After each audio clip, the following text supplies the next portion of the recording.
Bismillahirrahmanirrahim. Assalamualaikum warahmatullahi wabarakatuh. Selamat datang di kanal podcast saya, Perilaku Keuangan Bertanggung Jawab di Era Digital. Nama saya Imam Salehudin, dosen di Departemen Manajemen Fakultas Ekonomi Universitas Indonesia. Dalam podcast ini, kita akan membahas berbagai topik seputar perilaku keuangan yang bijak di platform digital, serta bagaimana mencegah perilaku keuangan yang tidak bertanggung jawab, terutama di kalangan kelompok remaja dan dewasa muda. Pada episode kali ini kita akan membahas topik yang sangat relevan, yaitu bagaimana iklan pinjaman online atau pinjol dalam mobile games dapat menjerat pemain dalam perilaku keuangan yang tidak bertanggung jawab. Saya akan menjelaskan bagaimana mekanisme ini bekerja, apa risiko yang dihadapi oleh para pemain, serta langkah-langkah yang bisa diambil untuk mencegah dampak negatifnya. Jadi, pastikan Anda mendengarkan sampai akhir, karena informasi ini sangat penting, terutama bagi para orang tua dan guru yang peduli dengan kesejahteraan finansial anak muda di era digital. Bagaimana pinjol bisa menjerat anak muda lewat mobile games? Saya akan memulai dengan kisah seorang remaja, sebut saja namanya Bunga. Bunga adalah seorang remaja yang gemar bermain mobile games. Salah satu permainan favoritnya menawarkan berbagai pembelian dalam aplikasi yang menjanjikan kepuasan lebih dalam bermain. Permainan tersebut juga sering meminta pemain untuk menonton serangkaian iklan online berdurasi 15 hingga 30 detik. Salah satu iklan yang sering muncul dalam game favorit Bunga adalah iklan aplikasi pinjaman online atau pinjol yang menjanjikan proses mudah dan cepat untuk mendapatkan uang tunai tanpa banyak persyaratan. Setelah terpapar iklan yang sama berulang-ulang, Bunga pun akhirnya tergoda. Dia mengklik iklan tersebut dan mengajukan pinjaman. Kisah Bunga di atas sebetulnya hanyalah sebuah ilustrasi. Namun, apa yang dialami oleh Bunga sangat mungkin terjadi juga pada remaja yang bermain mobile games di Indonesia. Data otoritas jasa keuangan misalnya menunjukkan bahwa bisnis pinjaman online berkembang sangat pesat di Indonesia, dengan kenaikan transaksi tahunan menjadi 50 triliun per akhir tahun 2022, atau mengalami peningkatan sebesar 72% dibandingkan tahun sebelumnya. Pada saat yang sama, Indonesia merupakan negara dengan jumlah pemain video game terbanyak ketiga di dunia. Lebih lanjut, 1/4 dari pemain game di Indonesia berusia 16 hingga 24 tahun. Remaja merupakan kelompok yang cukup rentan karena pengendalian diri mereka masih berkembang. Terlebih lagi, mereka juga lebih mudah terjerat pinjol karena mereka belum memiliki kemampuan finansial yang cukup untuk membayar hutang pinjol. Seperti apa model bisnis iklan pada mobile games? Umumnya, model bisnis mobile games mengusung konsep free-to-play. Di atas kertas, ini berarti pengguna dapat mengunduh permainan secara gratis. Namun, penerbit game berusaha mendapatkan penghasilan dengan cara lain, seperti menjual pembelian dalam aplikasi dan menayangkan iklan. Sebelumnya, saya pernah menyampaikan di video saya yang lain, bagaimana penerbit mobile games yang melakukan monetisasi agresif berpotensi memicu pembelian impulsif oleh pengguna. Salah satu bentuk monetisasi agresif yang sering dilakukan oleh penerbit game adalah dengan memaparkan pemain terhadap iklan online secara berulang-ulang. Semakin agresif monetisasinya, semakin sering juga pengguna akan dipaksa melihat iklan mobile games. Pemain harus menunggu setidaknya 15 hingga 30 detik terlebih dahulu sebelum dapat melewatkan iklan tersebut. Beberapa mobile games memiliki opsi pembayaran untuk menghilangkan paparan iklan tersebut. Produk yang paling banyak diiklankan pada mobile games adalah aplikasi mobile yang lain. Di antaranya adalah iklan aplikasi belanja online, bahkan terkadang juga ada iklan judi online. Apakah pinjol beriklan pada mobile games menyasar konsumen rentan? Dengan omset triliunan rupiah per tahun, Indonesia termasuk pasar yang cukup besar bagi pengembang mobile games. Pada tahun 2022 saja, konsumen Indonesia menghabiskan 5,4 triliun hanya pada sektor mobile game saja. Monetisasi agresif penerbit dan paparan iklan pinjol berpotensi menimbulkan sinergi dampak negatif yang menimbulkan perilaku berhutang melalui pinjol untuk membiayai pembelian impulsif dalam mobile games.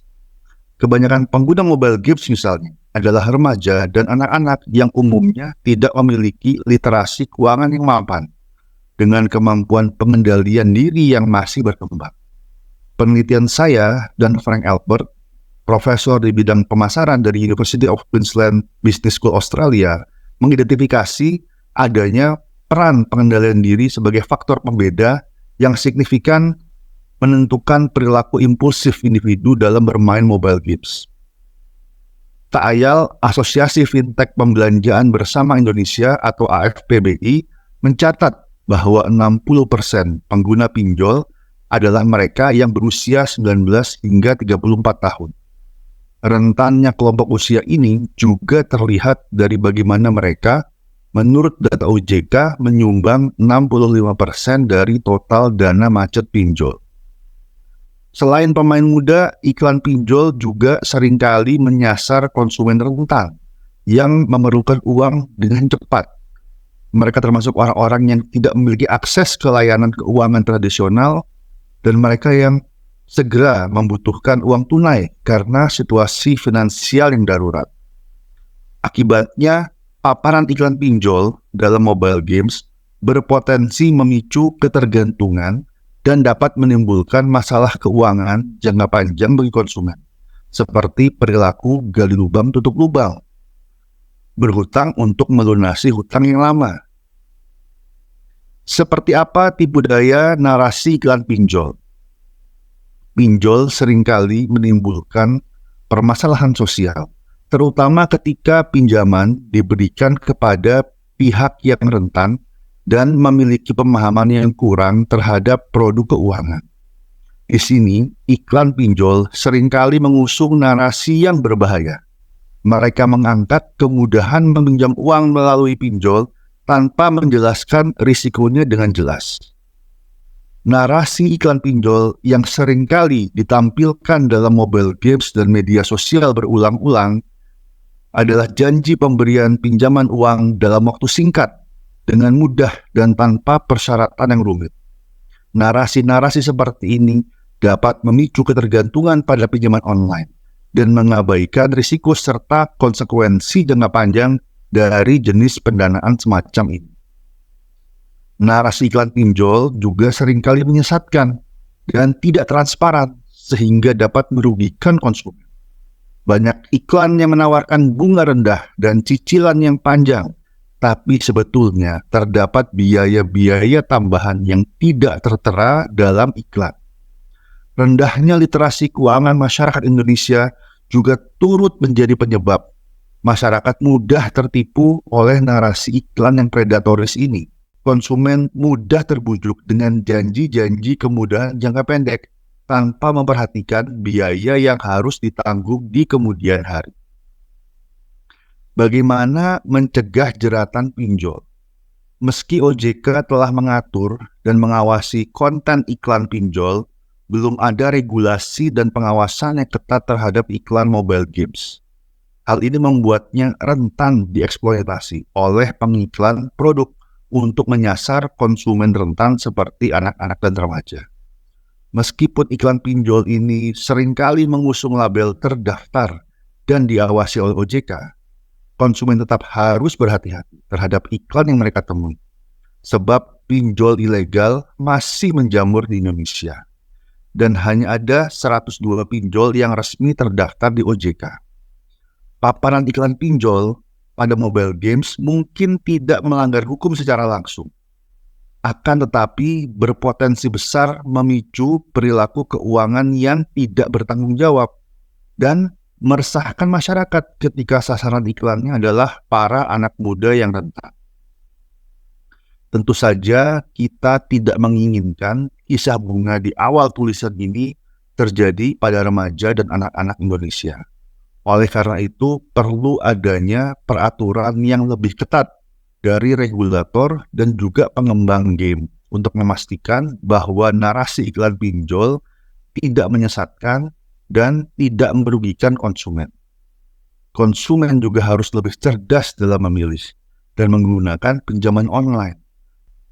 Selalu pastikan bahwa konsekuensi jangka panjang telah kita pertimbangkan matang-matang sebelum memutuskan untuk mengambil pinjaman online. Dan gunakan pinjamannya dengan bijak untuk menghindari jebakan hutang online yang berbahaya.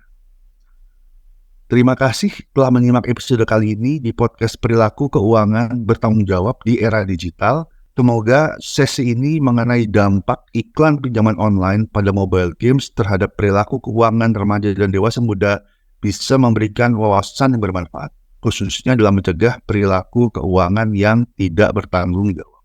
Ingat, literasi keuangan bukan hanya tentang memahami cara mengelola uang, tetapi juga tentang menyadari resiko dan konsekuensi dari keputusan finansial kita, terutama saat terpapar oleh iklan yang seringkali menyesatkan.